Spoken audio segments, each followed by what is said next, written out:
Hi everyone, welcome back to channel. So I am riding this Honda Highness CB350 nearly 10,000 kilometers in city traffic, highways or whether weekend rides. Overall it has been a fantastic motorcycle, but no bike is perfect. So today I will share you some major and minor issues in this bike without any exaggeration, so you will know what exactly to expect from this bike. So let's talk about the first issue that I have experienced is handle wobbling. तो मैंने handle wobbling issue face किया है, but एक certain speed पे vowel करता है ये, और बहुत सारे यूज़र्स ने रिपोर्ट किया है कि ये गाड़ी में वॉबलिंग है। तो क्या ये इशू है? तो हाँ, मतलब मेरी गाड़ी में भी वॉबलिंग का इशू था, और कुछ मैंने ट्राई किया, उससे थोड़ा ये कम हुआ, बट अभी भी सर्टेन स्पीड पे ये वॉबल करती है। लेकिन जब आपने हैंडल ब्रीफली आप पकड़ रखा है अच्छे से, हैंडल टाइट अच्छे से आपने बस हैंडल पे हाथ रखा हुआ है, तब आपको कुछ फील नहीं होगा। वॉबलिंग तब होती है जब आप हैंडल छोड़ते हो, जैसे कि मैं अभी करके दिखाता हूँ।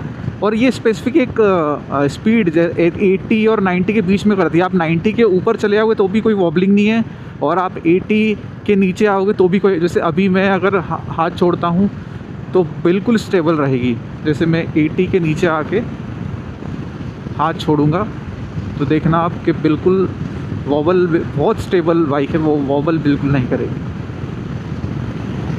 तो थोड़ा रिस्की है, पर ये 80 पे थोड़ी करी, अब वॉबल नहीं करेगी। वो 80 टू 90 एक थोड़ा इसका स्पेसिफिक स्पीड है, उस पर ये वॉबल करती है। और ऐसा कोई मुझे कोई ऐसा मेजर प्रॉब्लम नहीं है इससे, क्योंकि मैं कभी हाथ छोड़ के नहीं चलाता हूँ। वैसे गाड़ी हाथ छोड़ के चलाना भी नहीं चाहिए, तो वैसे कभी फील नहीं होता। लेकिन अगर आपकी बाइक में वॉबलिंग की इशू आ रही है तो आप टायर प्रेशर चेक करवा सकते हो या कोन सेट चेक करवा सकते हो। मुझे लगता है इसका जो मेन इशू है, बहुत सारे लोगों ने रिपोर्ट भी किया है कि इसका जो मेन इशू है वो है इसका जो टायर पैटर्न। सो इसका जो टायर पैटर्न है वो रोल टाइप है, तो जब वो कुछ सर्टेन स्पेसिफिक स्पीड पे जब बाइक चलती है तो वो इतनी ग्रिप नहीं बना पाता। और एक और इशू आता है, अगर आपने पीछे टॉप बॉक्स लगा रखा है तो भी आपकी बाइक में या मोटरसाइकिल में वॉबलिंग का इशू आ सकता है। तो ऐसा ये कोई मेजर इशू है, मेजर इशू बहुत सारे लोगों के लिए। बट मैं बाइक का हैंडल कभी छोड़ता नहीं हूँ, तो मुझे आज तक कोई दिक्कत नहीं हुई। मैंने इससे बहुत लंबी लंबी राइड भी की हुई है, पर मुझे आज तक इस वॉबलिंग से कोई प्रॉब्लम नहीं हुई है। और अभी मैं इसका टायर चेंज नहीं करवा सकता, क्योंकि अभी लगभग 10,000 ही चली है। तो जब ये अगर इसका tyre, front tyre wear out हो जाए, मैंने सोच रखा है एक टायर MRF का मो ग्रिप मीटियोर करके टायर है, वो थोड़ा ड्यूल पर्पस टायर है और उसकी ग्रिप भी अच्छी है। तो बहुत सारे लोगों ने वो लगाया है, मैंने देखा है बहुत सारे लोगों ने लगाया है, और उनकी वॉबलिंग की जो ये 80-90 पे वॉबलिंग होती थी वो वाली प्रॉब्लम सॉल्व हो गई है। तो हाँ, ये मेजर इशू है कुछ लोगों के लिए, बट ऐसा नहीं है कि इसका कोई सॉल्यूशन नहीं है। इसका सॉल्यूशन है। ऐसे गाड़ी में कोई स्टेबिलिटी में कोई प्रॉब्लम इशू इज़, और ये इशू बहुत कॉमन भी है। मेरी बाइक में नहीं आया है, पर बहुत सारे लोगों की बाइक में ये इशू आया है, वो है रिम बैंड इशू। तो हाँ, इसके रिम बैंड होते हैं, और मैंने भी कई यूट्यूब पे वीडियोस भी देखी है, और कई लोगों को जानता भी हूँ जिनके रिम बैंड हो चुके हैं। तो ऐसा बोला गया था कि होंडा की जो नए, जो 2026 के बाद जो मॉडल्स आए, उनमें जो रिम की क्वालिटी में उसमें थोड़ा इम्प्रूव किया गया है। बट मैंने 2026 मॉडल्स के भी बहुत सारे बाइक्स देखी है जिनके रिम बेंड हो चुके। अलॉय है, अलॉय के चांसेस होते हैं बेंड होने के, तो हम कुछ प्रिकॉशंस ले सकते हैं कि वो बेंड ना हो। जैसे कि करेक्ट टायर प्रेशर हम चेक करें कि टायर प्रेशर करेक्ट हो। जैसे मैं फ्रंट में 30 PSI और रियर में 36 भर के चलता हूँ, कि हम इसको थोड़ा कॉशियसली चलाएं। गड्ढे में जाने से बचाएं। वैसे तो इंडिया के रोड्स ऐसे हैं कि आप गड्ढों से बच नहीं सकते, फिर भी आप कोशिश करें कि आप पॉट होल से थोड़ा बच के चलें और करेक्ट टायर प्रेशर रखें, तो आपका शायद ही कभी ये इशू आए। पर ये है एक मेजर इशू, शायद होंडा इस पे वर्क करे। Another issue which can be major for some peoples, वो है टॉल गियर्स और टॉल गियर रेशो। तो क्या है कि आपको जैसे आपको इसमें अगर आप सिटी में चलाते हो तो आपको बहुत जल्दी जल्दी गियर चेंजेस करना पड़ेंगे। ये चीज़ हाईवे पे थोड़ी इसका एडवांटेज रहता है कि आप हायर गियर्स पे आपका जो इंजन है वो लोअर आरपीएम्स में चलता है, तो उससे एक तो आपका इंजन पे इतना स्ट्रेस नहीं पड़ता, इतना हीट नहीं होता, और लोअर आरपीएम पे चलने से इसका एडवांटेज है आपको माइलेज अच्छा मिलता है। बट यही दिक्कत देता है सिटीज़ में आप जैसे इसको थोड़ा सा आ गया तो आप बहुत ही कम चांसेस आपके सेकंड पे आपको फर्स्ट डालना ही पड़ेगा, आप सेकंड पे निकाल ही नहीं सकते। एडवांटेज आपको सिटी में अगर आपने इस टॉल गियर रेशो को समझ लिया तो आपको कम गियर चेंजेस करने पड़ेंगे सिटी में भी। आप सेकंड गियर में ही आप 60-70 तक जा सकते हो, सेकंड गियर में ही 20 के ऊपर जा सकते हो। तो किन किन लोगों के लिए ये एडवांटेजेस है इसके, और किन किन लोगों को ये अच्छा नहीं भी लगेगा। लोग रिपोर्ट भी करते हैं इसके लिए कि इसमें इसका जो गियर रेशो है बहुत टॉल है। जैसे रॉयल एनफील्ड की बाइक है वो 4th गियर 3rd गियर में भी आप उठाओगे तो उड़ जाएगी। ये अगर आप इसकी आप ज़ीरो पे है, आप स्टैटिक हो और आप इसको सोच रहे हो आप सेकंड या थर्ड पे उठा लो, ये नहीं उठेगी, फर्स्ट गियर ही डालना पड़ेगा।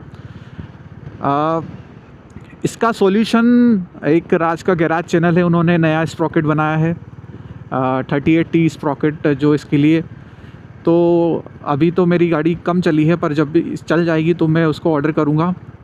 और जो स्प्रॉकेट बनाया है वो ऐसा है कि आप 5th 40 60 के बाद आप 5th गियर ही लगेगा, आप 60 के बाद लगा सकते हो। अभी आप 60 के बाद 5th गियर लगेगा अभी इसमें 90 के बाद। सो ये एक इशू है।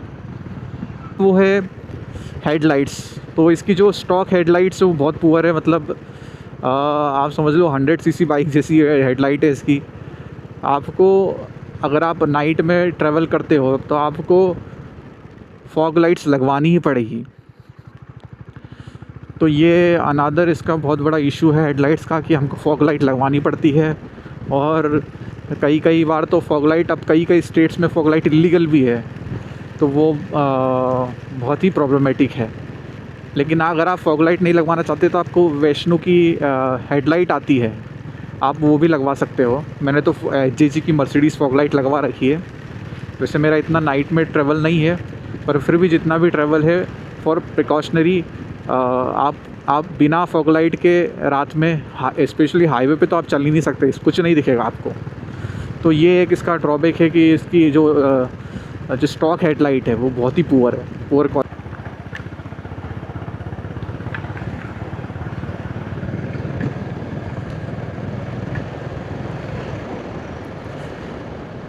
नेक्स्ट इशू जो बहुत सारे लोग फेस करते हैं और मैं भी फेस कर रहा हूँ, वो है रस्टिंग का। तो ये गाड़ी जैसे बहुत ज़्यादातर इसमें इसके पार्ट्स मेटल के हैं, तो बहुत जल्दी इसमें रस्टिंग आ जाती है। बहुत आपको जैसे अभी तो बारिश का मौसम चल रहा है, तो अभी आपको बहुत केयर करनी पड़ेगी इसकी। पानी टिका, आपको घर जाते से इसको थोड़ा सा सूखे कपड़े से आपको पोंछना पड़ेगा।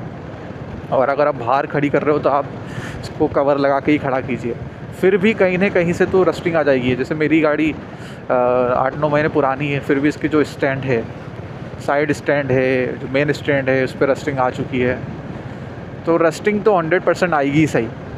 अब ये आपके ऊपर डिपेंड करता है कि आप कैसी केयर करते हो और बारिश से कितना बचाते हो, तो रस्टिंग से आप प्रिवेंट कर सकते हो। तो रस्टिंग ऐसा मेजर इशू तो है इस कंपेयर में। इसमें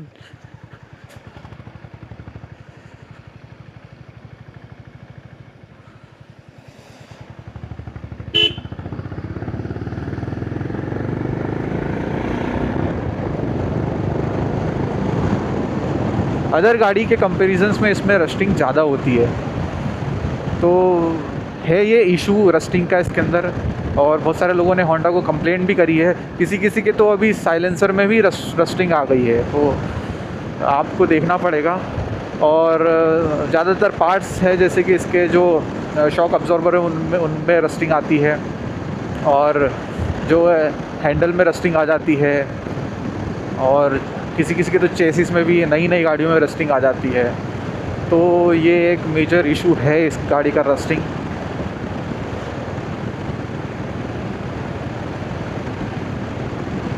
नाइस।